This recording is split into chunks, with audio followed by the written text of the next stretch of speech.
주님 감사합니다. 이 모든 말씀 우리 구주 예수 그리스도 이름으로 기도합니다. 아멘. 오늘 함께 봉독할 말씀은 민수기 28장 16절부터 25절입니다. 민수기 28장 16절부터 25절 말씀 저희 번갈아 가면서 교독하겠습니다. 28장 16절부터 제가 먼저 시작하겠습니다.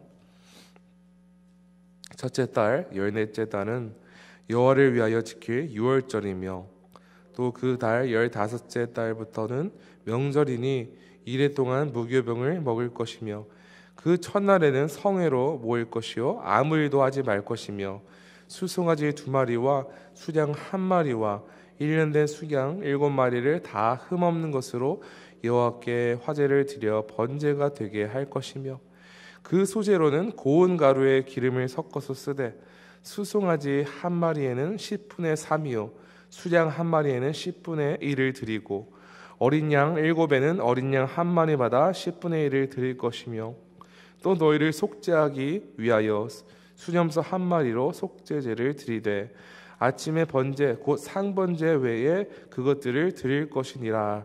너희는 이 순서대로 이래 동안 매일 여호와께 향기로운 화제의 음식을 드리되 상번제와 그 전제 외에 드릴 것이며 7째 날에는 성회로 모일 것이요 아무 일도 하지 말 것이니라. 아멘.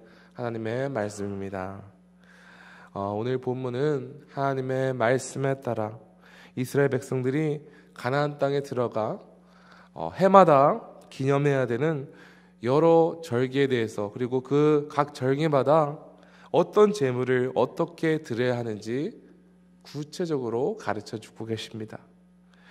오늘 봉독한 민수기 18장 16절부터 25절은 유월절과 무교절에 대한 지침이 기록되었으며 28장 26절부터 31절은 77절에 대한 지침이고 29장 1절부터 6절은 나팔절에 대한 지침, 그리고 마지막으로 29장 7절부터 11절은 속죄일에 대한 지침이 각각 기록되었습니다. 그런데 이 매년 돌아오는 절기를 지키는 데 있어서 하나님은 이스라엘에게 특별히 2가지를 강조하신 것들이 있습니다. 오늘 시간에는 하나님께서 이스라엘 백성에게 각 절기에 대해 말씀하실 때 반복하여 강조하신 이 2가지를 함께 살펴보면 좋겠습니다. 첫 번째로 하나님께서는 이스라엘이 함께 모여 아무 일도 하지 말 것을 거듭 강조하십니다. 함께 모여 아무 일도 하지 말아라. 유월절, 77절, 나팔절 그리고 속죄일에 대하여 말씀하실 때 모두 똑같이 이 말씀을 언급하셨습니다. 그러나 오늘은 대표로 이 유월절에 대한 기록만 저희가 함께 살펴보기를 원합니다. 18절입니다. 그 첫날에는 성회로 모일 것이요 아무 일도 하지 말 것이며, 하나님께서는 온 이스라엘이 함께 모여서 유월절을 기념할 것을 당부하셨습니다. 왜냐하면 하나님께서는 개개인 영혼을 구원하신 것이 아니라 이스라엘 민족 전체를 애굽으로부터 구원하셨고 이스라엘 민족 전체를 자신의 백성으로 삼으셨습니다. 특별히 하나님께서는 애굽 땅에 10번째 재앙을 보내셨죠. 애굽 땅에 사는 모든 첫 번째 아들, 첫 번째 것, 장자가 죽는 재앙을 보내셨습니다. 그런데 어린 양의 피가 발라져 있는 집, 그 집 안에 있는 백성들, 즉 이스라엘 백성들은 은혜로 구원하셨습니다. 이 모든 구원의 역사는 개개인이 아니라 이스라엘 전체 가운데 베풀어진 은혜였습니다. 그렇기 때문에 하나님께서는 이날, 그날만큼은 함께 모여서 아무런 일도 하지 말고 은혜로 이스라엘에게 베푸신 그 구원의 역사를 기억하고 하나님을 예배하라는 것입니다. 그런데 여기서 중요한 사실은 단지 아무 일을 하지 않는 것이 중요한 것이 아니라 함께 모여서 그들을 구원하시고 은혜를 베푸신 하나님을 위해 모이기 위해 아무 일을 하지 않는 것이 중요합니다. 그런데 훗날 이스라엘 백성들은 하나님의 명령의 핵심은 상실하고 특별한 절기, 특히 또 안식일에 아무 일을 하지 않는 이 율법만 우상화시켰습니다. 그래서 안식일의 주이신 예수님께서 안식일의 병자를 고치시는 것을 목격하였을 때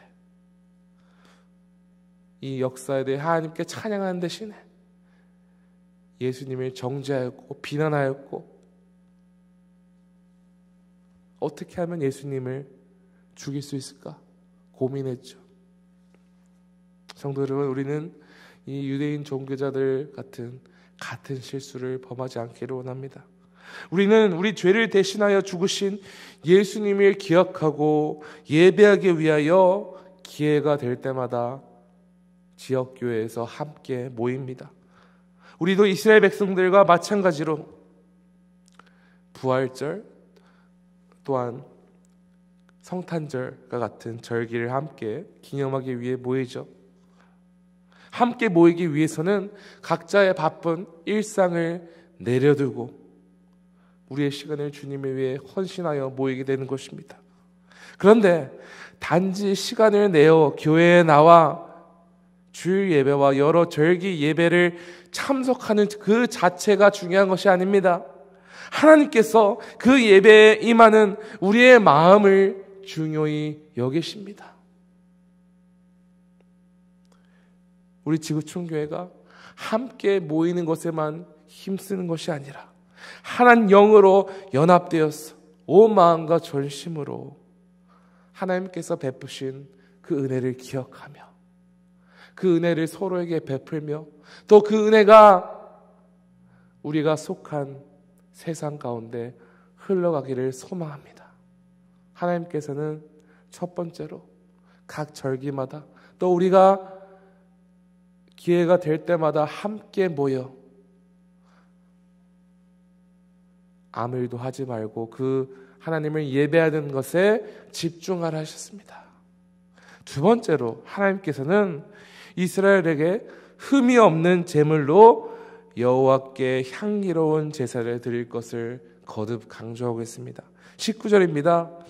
수송아지 2마리와 수양 1마리와 1년 된 수양 7마리를 다 흠없는 것으로 여호와께 화제를 드려 번제가 되게 할 것이며 하나님께 올려드릴 제물은 흠이 없는 제물, 즉 신체적인 결함이 없어야 된다 말씀하십니다. 하나님께 제물로 드릴 송아지 혹은 양은 그 어떤 병에 걸려도 안 되며 작은 상처 하나도 허용되지 않는다는 것입니다. 왜 이스라엘 백성들은 이렇게 완벽한 흠이 없는 제물을 하나님께 드려야 했습니까? 24절입니다. 너희는 이 순서대로 이랫동안 매일 여호와께 향기로운 화제의 음식을 드리되 상번제와 그 전제 외에 드릴 것이며 하나님께서 말씀하신 대로 흠이 없는 제물로 제사를 드려야 그 제사가 하나님께 향기로운 제사로 드려질 것이기 때문입니다. 결론적으로 말씀드리면 하나님께서 향기롭고 기쁘시게 받는 제사는 하나님께서 명하시는 대로 흠이 없는 제물로 드리는 제사였습니다. 아무리 이스라엘 백성들이 지혜와 그들의 능력과 그들의 노하우를 동원하여서 하나님이 기뻐하실 만한 제물을 준비해서 드릴지라도 그 제물이 하나님의 말씀하신 기준에 합하지 않는다면 결코 그 제사는 기쁘게 받아들여질 수 없었습니다. 오직 하나님의 명하신 대로 흠이 없는 제물을 드릴 때 그 예배가 하나님께 향기로운 예배로 올려지는 것이죠. 성도 여러분, 그렇다면 오늘 우리가 하나님께 올려드려야 하는 예배는 무엇입니까? 하나님께서 기쁘시게 받는 예배란 무엇입니까? 사도 바울은 로마서 12장 1절에서 하나님께서 기쁘시게 받는 예배에 대해 이와 같이 기록하고 있습니다. 그러므로 형제들아, 내가 하나님의 모든 자비하심으로 너희를 권하노니 너의 몸을 하나님이 기뻐하시는 거룩한 산 제물로 드리라. 이는 너희가 드릴 영적 예배니라. 사도 바울에 의하면 하나님께서 기뻐하시는 예배는 거룩한 산 제물로 드리는 예배라. 여러분, 이 거룩한 산 제물이란 어떤 제물을 의미하는 것입니까? 우리가 하나님께 드려야 마땅한 예배는 구약시대와 같이 죽은 동물을 드리는 것이 아닙니다. 예수님을 삶의 구주로 믿는 주의 백성이 된 우리가 그 산 제물입니다. 우리는 예수님과 함께 죽고 예수님과 함께 다시 살아난 백성이기 때문에 죽은 제물이 아니라 산 제물이죠. 또한 예수님께서 우리 죄를 모두 짊어지시고 부활하셨기 때문에 주님께 속한 우리는 하나님께서 받으시기에 흠이 없으며 거룩한 산 제물입니다. 이는 절대로 우리의 종교적인 열심과는 아무런 상관이 없습니다. 인간적인 노력으로 얻어낸 결과물이 아닙니다. 우리는 본래 절대로 하나님이 기뻐하실 수 없는 존재였습니다. 그러나 예수님으로 말미암아 하나님이 기뻐하시며 하나님이 받으시기에 흠이 없는 거룩한 산 제물이 되었습니다. 여러분, 그러므로 우리는 사도 바울의 권면대로 우리를 하나님께 온전히 드려질 산 제물로 되게 하신 예수님의 은혜 안에 매일 거해야 합니다. 우리는 예수님께 항상 붙어 있어야 하나님의 뜻에 합한 삶, 하나님이 기뻐하시는 향기로운 삶의 예배를 올려드릴 수 있는 존재임을 기억하시기 바랍니다. 여러분, 이번 주일에 저희가 설교 후에 너는 그리스도의 향기라 라는 찬양을 했죠. 네, 그렇습니다. 우리는 이 세상에서 그리스도의 향기를 뿜어내는 존재가 되어야 합니다. 우리 가운데 매일 매 순간 그리스도께 속하여서 주님을 닮아가며 주님의 향기를 품어내며 우리의 삶 자체가 산 제물이 되어 하나님께 영광을 올려드릴 때 바로 이것이 살아있는 삶의 예배가 될 줄로 믿으시기 바랍니다. 오늘 이 말씀을 기억하심으로 우리가 기회가 될 때마다 함께 모여서 우리의 바쁜 일상을 내려두고 주님께 집중하며 함께 예배하기를 힘쓰는 교회 되기를 소망합니다. 또한 거룩한 산 제물로서 날로 예수님을 닮아가며 예수님께 속하여서 하나님께 기쁘게 올려지는 거룩한 산 제물, 향기로운 예배가 되기를 간절히 축원합니다. 지금 함께 기도하시겠습니다. 하나님 아버지, 감사합니다. 주님, 하나님께서 이스라엘 백성들에게 각 절기를 통해 그들에게 베푸신 하나님의 은혜를 기억함으로써 함께 모여 그들의 일상을 내려두고 주님께 집중하라고 하신 것처럼 또한 흠이 없는 제물을 드려 하나님께 향기로운 제사를 드리라고 하셨습니다. 아버지, 오늘날 우리는 오직 예수님의 은혜로 말미암아 함께 모이게 된 이 감격스러운 교회에 속한 존재임을 믿습니다.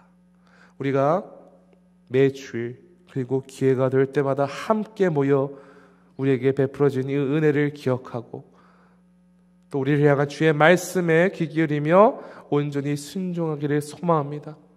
또한 주님의 값진 희생으로 하나님께 흠없이 올려질 예배 그 산 제물이 된 우리가 항상 예수님께 붙어 있음으로써 주의 말씀에 순종하며 또한 그리스도의 향기를 온 세상 가운데 뿜어내는 주의 거룩한 백성 되게 하여 주시옵소서. 그래야 하나님이 정말로 기뻐하시며 하나님께서 향기롭게 받으시는 삶의 예배자 되게 하여 주시옵소서. 오늘도 그러한 은혜로 살아가게 하실 주님께 찬양과 영광을 돌려며 이 모든 말씀 우리 구주 예수 그리스도 이름으로 기도합니다. 아멘. 하늘에 계신 우리 아버지여, 이름이 거룩히 여김을 받으시오며 나라가 임하시오며 뜻이 하늘에서 이루어진 것 같이 땅에서도 이루어지이다. 오늘 우리에게 일용할 양식을 주시옵고 우리가 우리에게 죄 지은 자를 사하여 준 것 같이 우리 죄를 사하여 주시옵고 우리를 시험에 들게 하지 마시옵고 다만 악에서 구하시옵소서. 나라와 권세와 영광이 아버지께 영원히 있사옵나이다. 아멘. 계속해서 개인적으로 기도하시겠습니다.